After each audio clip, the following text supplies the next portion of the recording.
Albert Bandura mengembangkan teori pembelajaran sosial kognitif yang didasarkan pada 3 asumsi utama. Yang pertama, pembelajaran melalui observasi. Individu belajar dan meniru perilaku orang lain di sekitarnya. Perilaku yang ditiru disebut model. Ketika perilaku yang ditiru memperoleh penguatan, perilaku ini menjadi bagian dari perilaku individu. Yang kedua, interaksi antara individu dan lingkungan. Pembelajaran melibatkan hubungan antar lingkungan perilaku dan faktor pribadi. Ketiga elemen ini saling mempengaruhi dalam proses yang disebut reciprocal determinis. Yang ketiga, kode perilaku dalam kehidupan sehari-hari. Hasil dari pembelajaran adalah perilaku visual dan verbal yang diterapkan dalam keseharian. Teori ini menekankan bahwa kognisi individu memainkan peran penting dalam proses pembelajaran. Individu tidak hanya pasif, melainkan secara aktif, mengobservasi dan memproses informasi dari lingkungan untuk memaksimalkan hasil yang diinginkan. Aspek kepribadian menurut Bandura.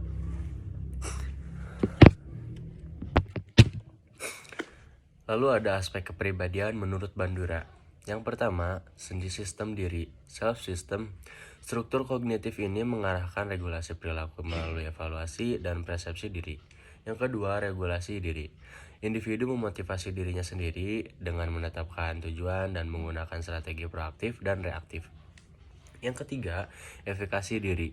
Keyakinan individu terhadap kemampuannya untuk mencapai hasil tertentu dipengaruhi oleh pengalaman performa, pengalaman vikarius, persuasi sosial, dan keadaan emosional. Yang keempat, efikasi diri. Keyakinan masyarakat bahwa upaya kolektif dapat membawa perubahan sosial.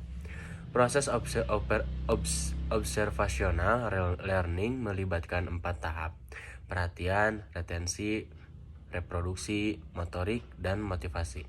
Menurut Bandura, pembelajaran melalui observasi lebih efisien daripada pengalaman langsung, karena individu dapat belajar respon yang benar tanpa harus mencoba sendiri. Kelebihan teori Bandura menawarkan pandangan yang komprehensif dengan menggabungkan lingkungan dan kognisi yang tidak dijelaskan oleh teori behavioristik sebelumnya.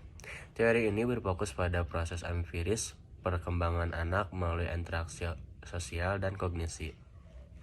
Kelemahan teori Bandura, model pembelajaran ini bisa memicu peniru perilaku negatif karena individu dapat meniru perilaku yang tidak diterima secara sosial.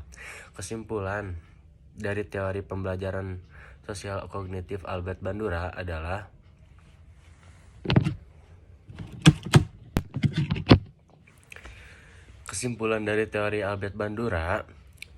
pembelajaran sosial kognitif Albert Bandura bahwa individu tidak hanya belajar melalui pengalaman langsung, tetapi juga melalui observasi dan interaksi dengan lingkungan.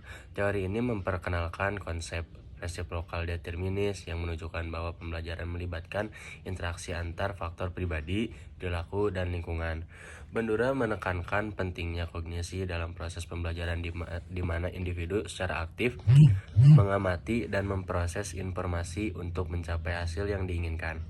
Self-system, self-regulation, dan self-efficacy. Ketiga tersebut adalah elemen penting dalam kepribadian individu yang mengaruhi bagaimana mereka belajar dan bertindak. Selain itu, collective efficacy menyoroti peran keyakinan bersama dalam mencapai perubahan sosial. Keunggulan teori Bandura adalah memberikan perspektif yang komprehensif, menggabungkan aspek kognitif dan lingkungan dalam proses pembelajaran.